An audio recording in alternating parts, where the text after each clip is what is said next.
All right, this is Patrick Rogers, and today we have the privilege to have Malachi Greb on the show. And Malachi is the founder and CEO of Elite Automation. Welcome to the show, Malachi. Yeah, thank you for having me, Patrick. You bet, man. So, a little bit about Malachi. He's a visionary entrepreneur and leader in the automation industry. As the founder and CEO of Elite Automation, he has successfully grown the company to over 2 million in annual revenue, hiring 25 skilled employees and gaining a reputation as a leader in the field. In recognition of his accomplishments, Malachi was named the 2022 Distinguished Alumnus. With a strong presence on LinkedIn and over 19,000 followers, he's dedicated to sharing his insights and knowledge with the wider community. Beyond his success in business, Malachi has a larger mission to transform the education system and improve the way we live as humans. I love that. He's committed to freeing people from tedious and repetitive tasks through automation, one robot at a time. So I can't wait to dive in and learn more about your company and your journey, Malachi. Before we do, what's one interesting fact about yourself that not many people know, man? Uh, one thing that's definitely interesting and kind of helped me out in business as well is back in the day I had a fitness YouTube channel. Oh, okay. Yeah. Fitness YouTube channel. So did you grow it? How big did you get it to? It was fairly small. We ended up getting to like Yeah. 1,000+ subscribers, maybe even like Yeah. 2,000 subscribers. That's still pretty Yeah, good. yeah, it wasn't bad. It was definitely a lot of hard work. I mean, put like hours and hours into. At that point in time, I also learned video editing, so there's a lot of cool things that I kind of learned that I've been able to apply into business today. Oh, right on. Awesome. So tell us more about Elite Automation and a little bit of your journey. Yeah, sure, absolutely. So for the past like 10 years, I've been in this industry as a controls engineer, project manager, and 4 years ago branched off on my own and started Elite Automation. So what Elite Automation is we are a what's called a systems integrator company. So Hmm, basically we design and build manufacturing equipment, automated manufacturing equipment. got it. Generally those type of things involve like robotic arms, like servos. You can just think conveyors, automated pieces of equipment, manufacturing equipment. um, Probably one of the most hardest and most complex businesses that you can start, just due to execution, long sales cycles. We have to staff mechanical engineers, electrical engineers, PLC Yeah. programmers, robot programmers, Right, right. and then dealing with a long sales cycle that's months to years long. Right, right. Yeah, I'd imagine. Wow. So what has been some of your keys to success? You're 4 years in, you're $2 million. You've been having a great run rate. What have been some of your keys to success? Um, you know, Definitely having marketing in mind had helped out a lot. Like I knew from the very beginning, like the day I started and legalized the business, that was the same day that we started our Elite Automation YouTube channel. So Okay. I kind of already had those things in mind, and a lot of those marketing things came back from that experience Right. of Yeah. doing the fitness YouTube thing. Yeah, yeah, Right? yeah. Questions came up about how do you grow a YouTube channel? How do you do this? How do you do that? Right? And through that type of questioning, it led to all different types of marketing strategies and initiatives. And so I knew that was something that's important. I wouldn't say that we still have reached a very significant ROI on our marketing. I'd say we were break even, but just due to the nature of our business, the long sales cycle, I anticipate like any marketing related thing has at least like a 2 year ROI on it. Mm, Not expecting to really get a true ROI out of for at least 2 years, and especially in the very beginning, because in the very beginning, nobody knows who you are, right? You don't yeah. have any like relationship built up, and it takes time of people seeing your content and okay, I've been seeing this guy for 3 or 4 years now. Okay, now they've been around, and now I'm kind of comfortable with doing business with them. So then the inbound starts to increase a little bit more over time. Kind of as you become an authority in that space and have that Yeah, reputation. So yeah, so what is your marketing strategy then? So you're doing YouTube right now and you're putting up videos on YouTube, yeah. educating the marketplace, I would imagine. What other kind of things have you done to be successful in the marketing space there? Yeah, sure. So, for marketing, I would still say most of it is organic stuff, right? Just because I think we get the biggest bang for our buck just doing organic. The way I approach it is go organic first and go as wide as you can. Cover every platform, every avenue. So like for us, like what our strategy looks like is we're doing YouTube videos. We also have our podcast, The Manufacturing Come Up, and then through those YouTube videos and those podcasts, we then create micro contents that get posted out on Okay. LinkedIn, Yep. Facebook, TikTok. I mean, literally every single platform you could think of. And then, thinking across platforms, you're also thinking about content types like reels, Mm. shorts, like, all these different platforms have their own name for Yeah. these Right. content types, like vertical and short form video. Um, so really maximizing those type of things. And then this 2024 year is our first year of diving into paid ads. So now we're just spending just a little bit of money on Facebook, Google, LinkedIn, to kind of get a feel for, and really just kind of educate ourselves on the paid side of advertising. Gotcha. Yeah, who's your target market? So we're generally targeting engineers, project managers. They're those individuals who are responsible for making the decision to procure automation equipment, right? And so, depending on sizes of companies and company structures, that differs a lot. Sure. Sometimes it's just an engineering manager. Other times, it's more corporate level engineers that are responsible for 5, 10 facilities. Yeah. Gotcha.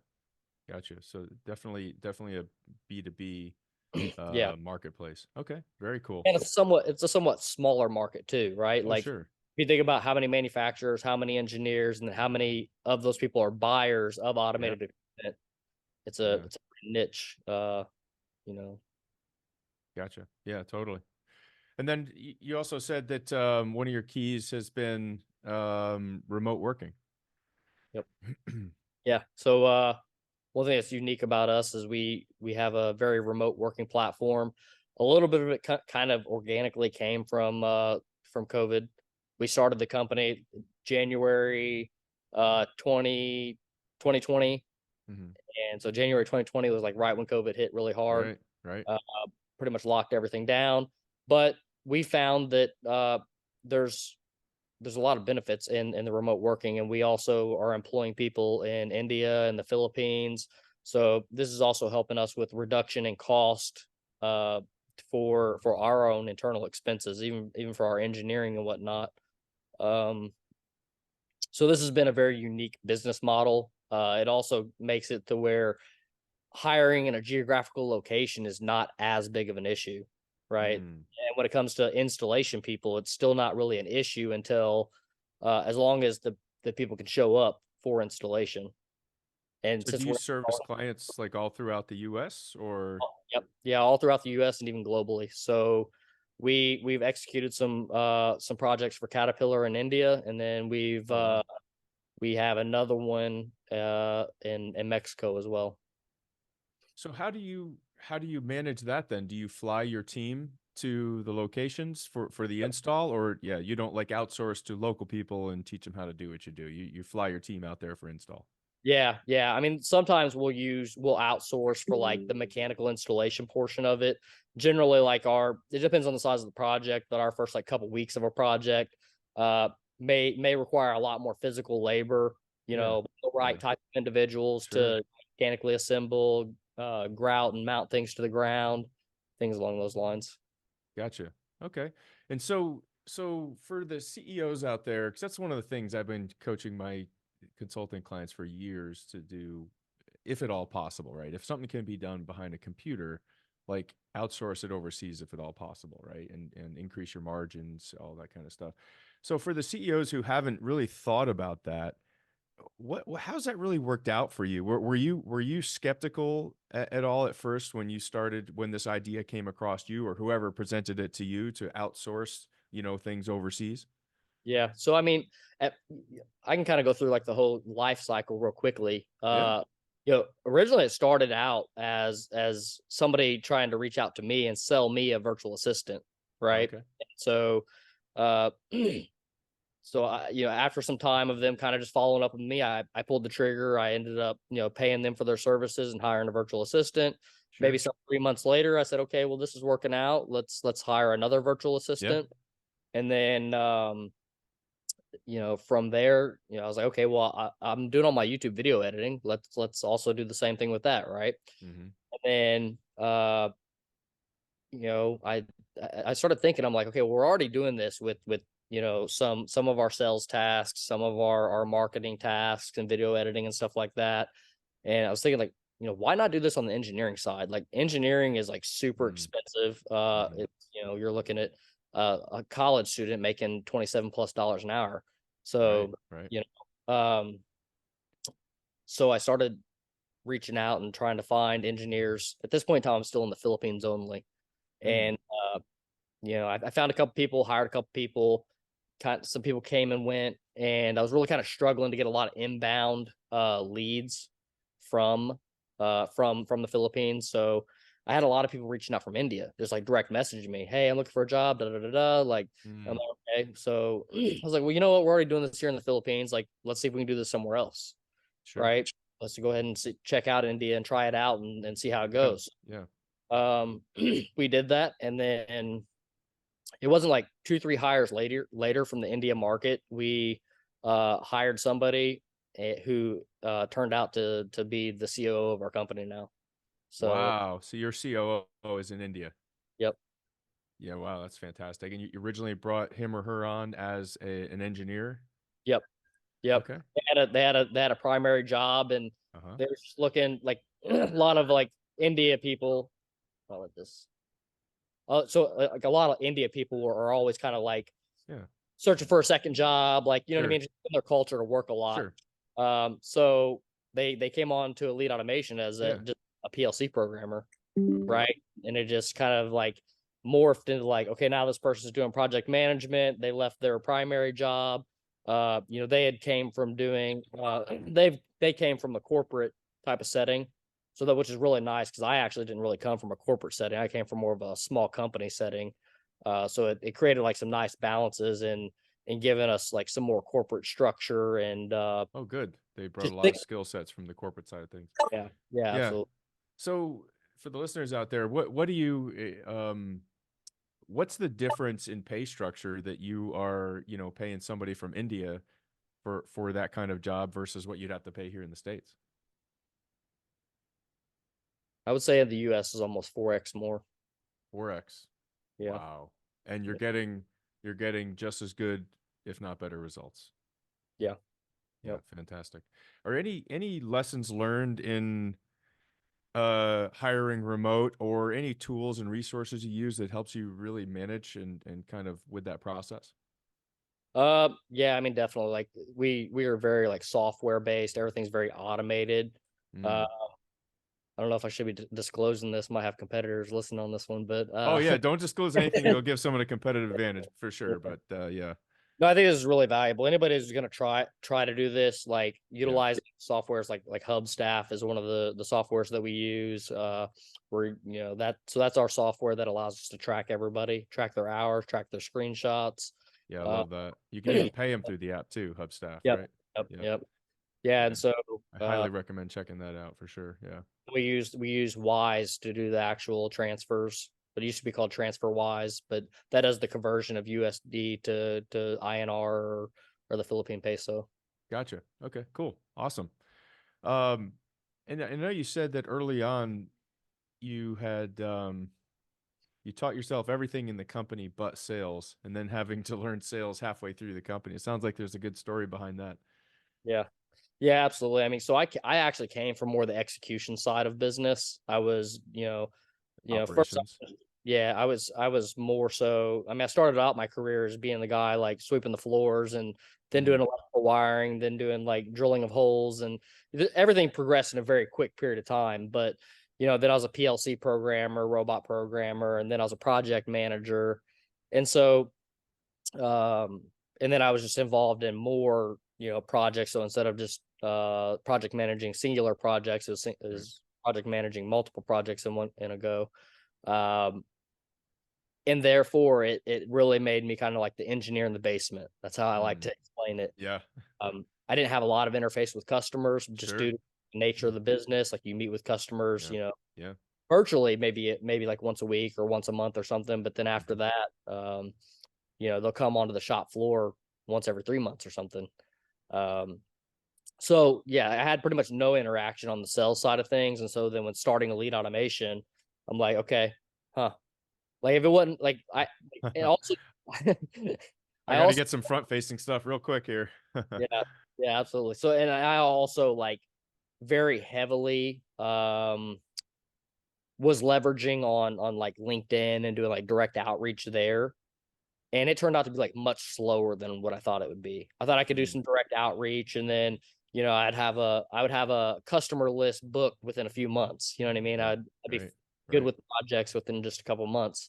And obviously it didn't turn out to be the case. Like it takes hundreds and hundreds and hundreds of messages. I mean, we probably have like, 5 people that are working on just LinkedIn alone now, Wow. So um Five of though your team members yeah, yeah. that are doing outreach for you. Yeah. Yeah. So now we've built out like a team of especially we're especially good on like the initiative side of things, like doing LinkedIn outreach, email outreach, cold calling campaigns, like a lot of that Nice. generation, like Nice. Yeah. getting meetings booked type of thing. Yeah. Good deal. Awesome. Um, and I know you said too that you really had to learn how to truly manage people, setting the goals and managing frequently to make sure that they were coming through. Kind of walk us through who you were as a leader in the beginning of your journey versus who you are now. Yeah. So uh one of the big things is just giving individuals goals that not only makes them accountable, but gives them something to strive forward towards. Yeah. And Mm, the a lot of times there is no drive from the employees, right? The drive is coming from, let's say for instance, myself. Hey, I hmm. need guys, I need you to do this. Hey, I need this to be done. Hey, I need that to be Yeah. done. Right. And then but when you start not only creating goals, but having the employees themselves create the goals, then they start to drive towards something, right? Like even today, right? My message today, I sent a message in our company chat. I said, I need everybody focused towards coming up with new initiatives, focused towards uh doing a budget request for those initiatives, right? Because if you're not aiming for a new initiative and you're not doing a budget request, you're not doing something that's growing, right? There's no Mm, way that you're doing more and it's not costing us more, right? I want people to come to me very frequently and me be able to deny their budget because we don't have the budget to spend, right? Versus having money to spend and nobody's coming to you requesting for budgets, right? So I feel like that's a good way. And this is like one of the corporate things, right? This is yeah, where totally. you know you need to create that ecosystem of individuals communicating with one another in the company to promote growth versus like it just being like a top down only thing. Mm. How did you create that? Oh man, I think it's just like really defining like the culture. Yeah. We're still creating it, right? It's like it's an ongoing thing. Never ending thing, sure. Yeah, like another conversation that just happened today. Like this is what I like to really spend a lot of my time doing. I'll do a lot of talking to the employees in the sense of like this is the way that we need to operate. This is the way that we need to do things, right? And so the discussion that I also had today was we when it comes to like marketing and execution, getting those two together is like a very kind of tedious task, right? Yeah. And so because there's also security there as well. So like every purchase order we get, every project that we have, the marketing team doesn't necessarily know about it because of security reasons. We don't just openly tell every employee of the company, hey, we just got a purchase order for this or we're doing that there, right? Just to keep just a level of security within our company. Also kind of more of a corporate thing, but uh but then like creating a procedure where the marketing team is now requesting the execution team for like, hey, we need Mm, marketing content, we need pictures of this thing, we need, they need to know if they're able to share it on social medias or if it can only be internal use, but keeping that dialogue of the two of them to getting together. And whenever the execution team knows that this is a shareable uh you know system that we're building, that they pass that off to the marketing team, and that way the gotcha. marketing team can then do management to request for the content whenever we get to those stages in the project. Gotcha. No, I love it. So let me ask the question I always ask towards the end of every interview is if you're going to hire a CEO to take the reins for your company, what's the one book you would require he or she read before taking over for you? Mm. One book. Oh, that's not good. Oh, your battery pack thing is yelling Yeah, at you. I have to switch over to this one. Give me 1 second. All right.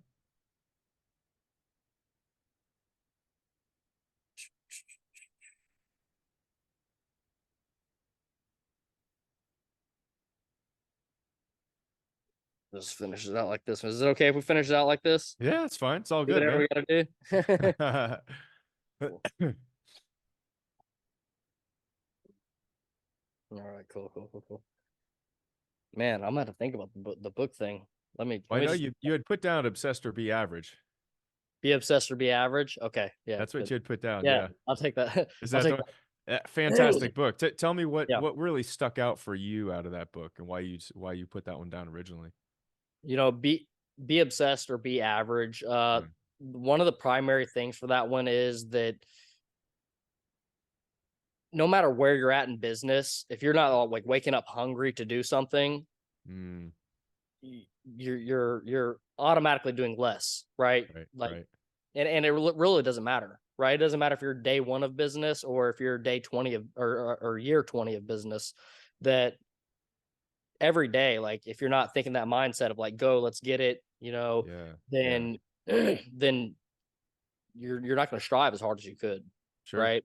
And so yeah, I mean, I honestly I have that book right now that is set as my alarm clock in the morning. Huh. That's cool. So whenever my alarm goes off after my alarm's finished, then it automatically starts like reading that audio book. I didn't know And you could do that. That's pretty cool. yeah, I definitely have a lot of automation set up like that. So like I use Google products, Google Home and whatnot, and Uh-huh. I have routines set up where to like Yeah. it read my calendar off for the day. It'll Yeah. read, start an audio book. Oh, But very cool. No, I love that. Well, let me take a few minutes, Malachi, and summarize some of my key takeaways from today. One is your marketing strategy. You said when you first start out, do as much organic as you can, right? Keep your yep. costs low and just flood the internet with as much as you can. YouTube, you're doing podcasting, you're doing taking micro content, utilizing as real shorts on every single platform you can. And then when the budget allows for it, then start diving in, looking into other things. And so right now you're doing a lot of paid ads on Google, Facebook. You're also doing cold emailing and LinkedIn outreach, which is of course some of the best there is for B2B. Um, for you guys, remote working has been a phenomenal solution, utilizing overseas people drastically for 1/4 the cost for in this case for that engineer or PLC Mhm. programmer and ended up being your COO. That's fantastic. Yep. And it's really a mindset thing.